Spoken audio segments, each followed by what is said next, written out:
Suddenly, his eyes are filled with them. He's falling through smoke, under a dead sun. A voice calls him home. Is this a vision? Whose? Is this the time of the lost gods? Or the future? No matter. What mattered now was killing his way to the Imperial outpost and challenging the Emperor from there. It wasn't his fault. They looked so breakable.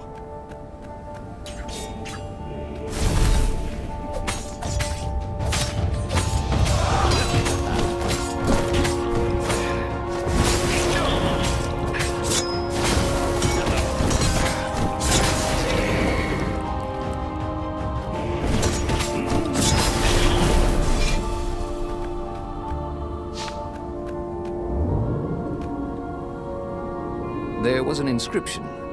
Praise the sun.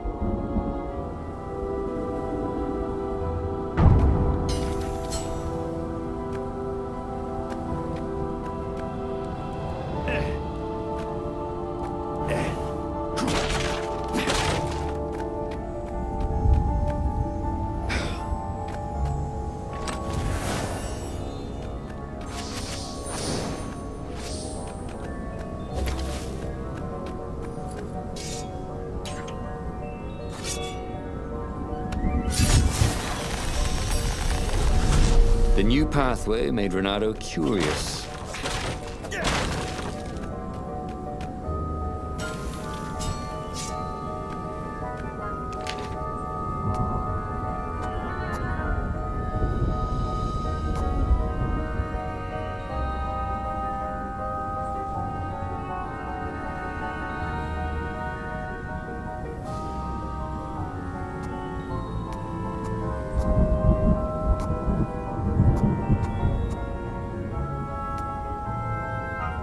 That would come in handy in a pinch.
This jewel was more than sparkly.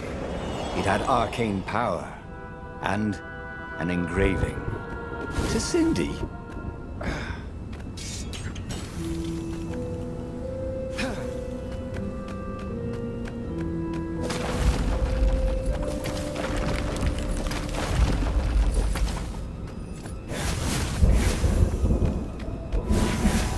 Up ahead was Lapino.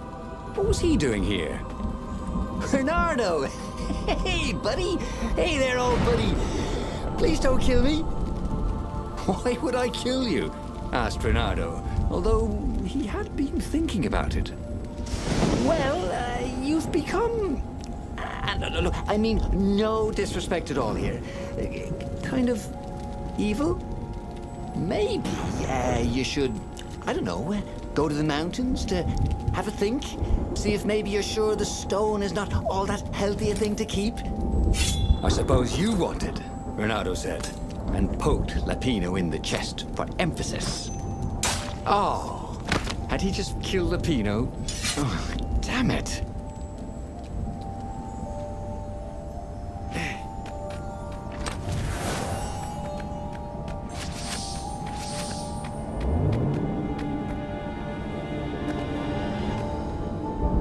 Go to the outpost, use their far speaker, tell the Emperor what he'd done, and then he'd go to the secret rebel base.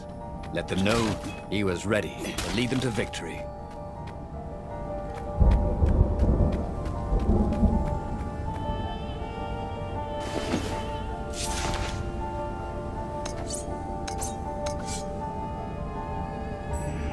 More fire?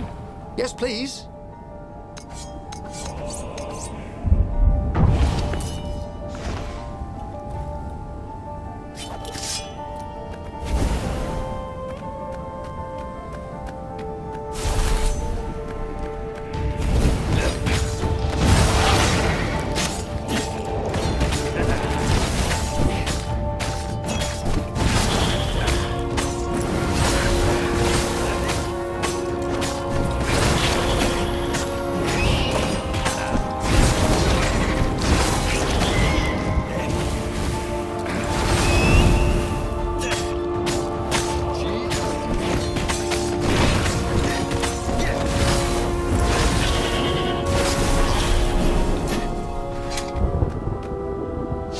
Renato rampaged through the Imperial outpost like a water buffalo rampaging. At the last moment, he remembered not to kill the Far-Speaker Toad. After all, he wanted a word with the Emperor. But there was only silence. Haha! The Emperor was scared, like little girl. Well, he would gather the rebel army and slaughter the Imperial fleet. Applauded the Iblistone. Tremendous. Then the Emperor would have to answer his Far-Speaker, wouldn't he? Who are you? Asked a distant voice that sounded uncomfortably like Zenobia. What have you become? The mountains. Go to the mountains, urged another that sounded a bit like Lapino.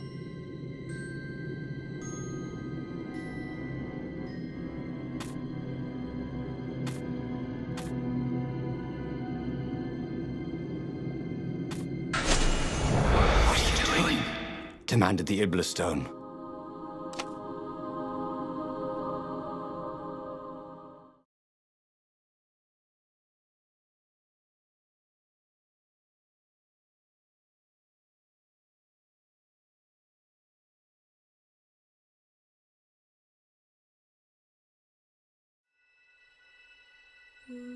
Why were there Raven Scouts here in the empty mountains? Was there nowhere he could find peace and quiet? There were other ravens here too. Shadowy ones, transparent, lining the path. Ghosts. They cawed as he passed, but they didn't try to stop him. Spectators. Had he really killed that many ravens? That was always a rush.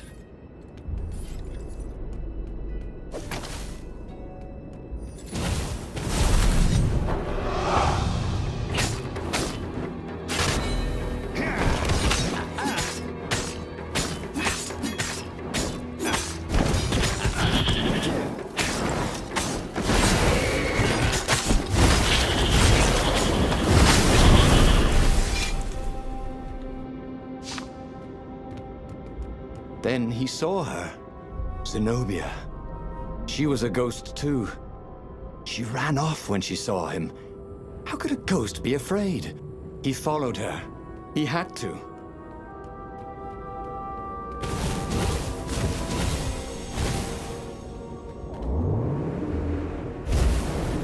This would be the perfect place for a tic-tac-toe board.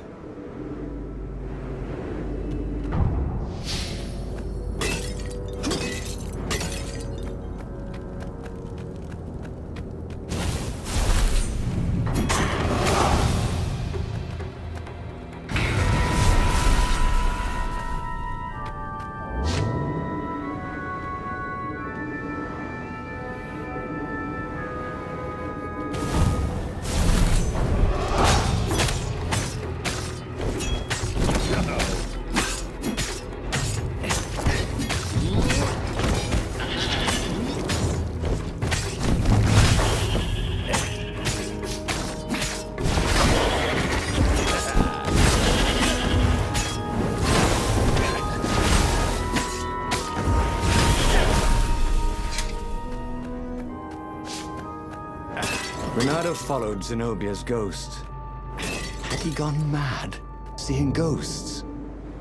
Was she running from him or leading him somewhere? He'd come here to be alone, but he'd never been less alone in his life. Every raven he had slain haunted these rocks. Was this who he was? A killer? He was terribly good at killing. He was an adventurer. Or was that just another word for killer? You kill, whispered the stone. It is what your masters of. Embrace this destiny.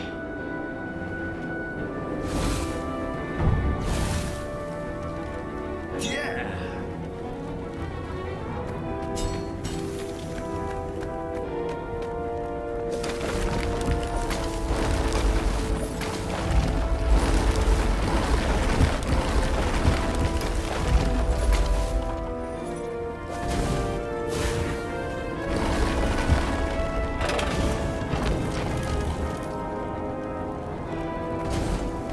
If they didn't want their things broken, they really ought to make them strong. He tried to focus on the job he had to do. The rebellion. Wasn't there a battle coming soon? There'd be ravens to kill. Even an emperor. Such killing. Much wow. Ooh, he'd never been so excited.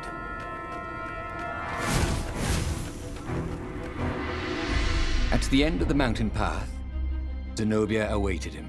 He could see right through her. Why did you kill me? She said. I was your prisoner, and I loved you. I needed the power, he said. Haven't you heard? There's a war on. Then what's your excuse for killing me?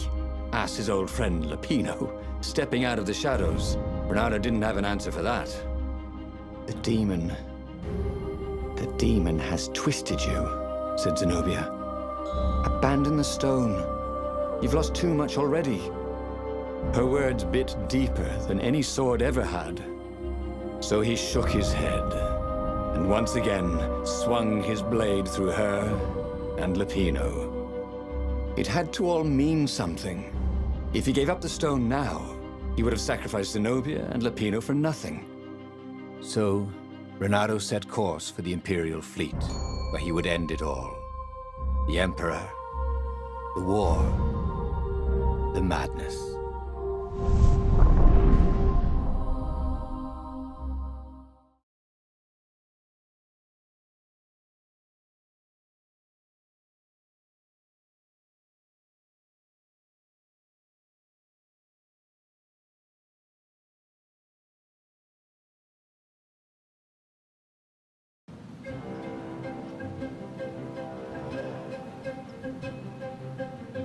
Renato boarded an Imperial ship.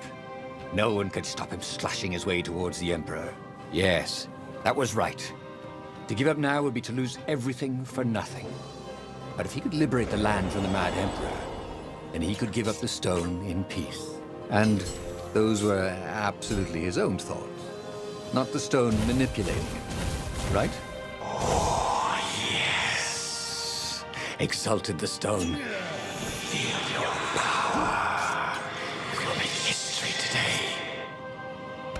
He could hear a tiny voice within him.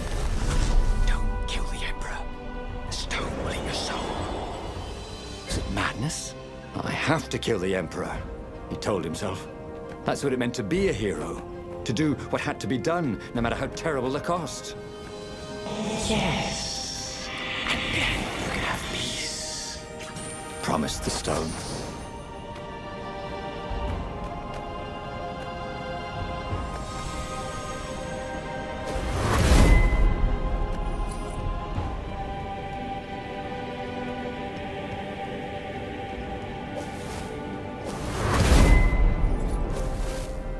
Don't look down, he thought.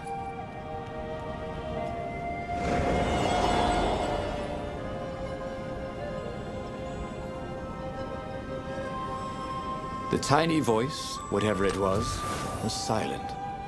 He couldn't see ghosts around him, but he could feel them. If he gave up now, they would be angry. They would have all died for nothing. Who could give up this kind of power? Could anyone? Oh, he was just a fox with a talent for swordplay. How had this burden come to him? The Emperor offered the sword.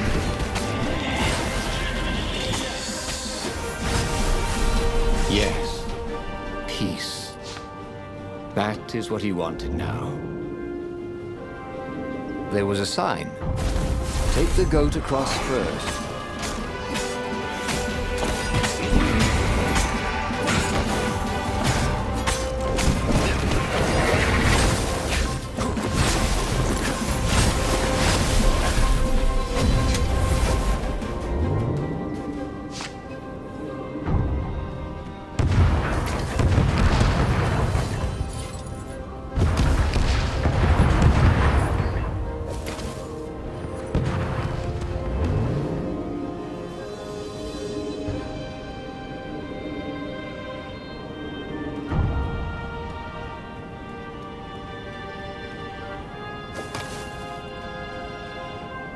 Soon he'd confront the Emperor. Again. This time, he'd make an end of him. He'd screwed up last time, but he had a good feeling about this time.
The Emperor was cowering in front of his ship.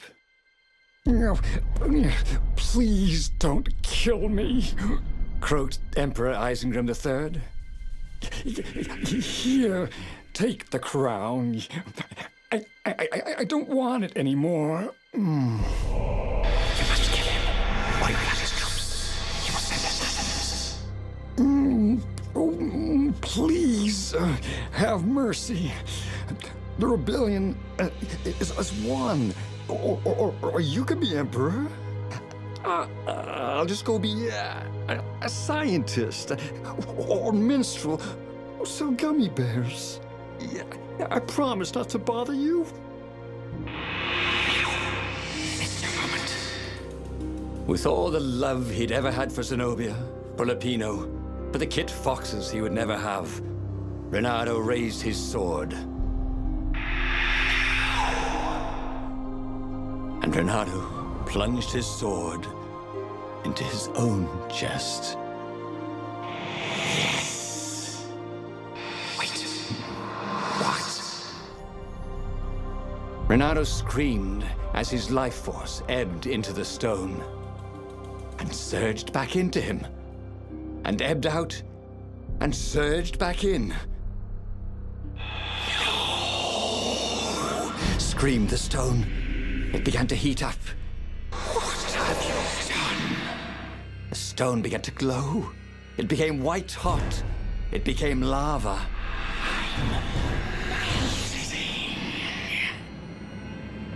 Nice knowing you, said Reynardo, as the lava ran like butter. And he died.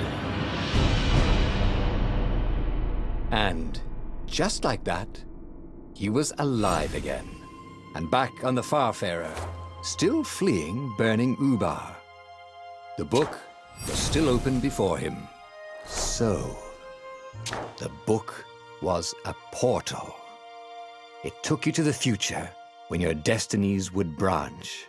He had failed and died 3 times, but he'd learned another true thing.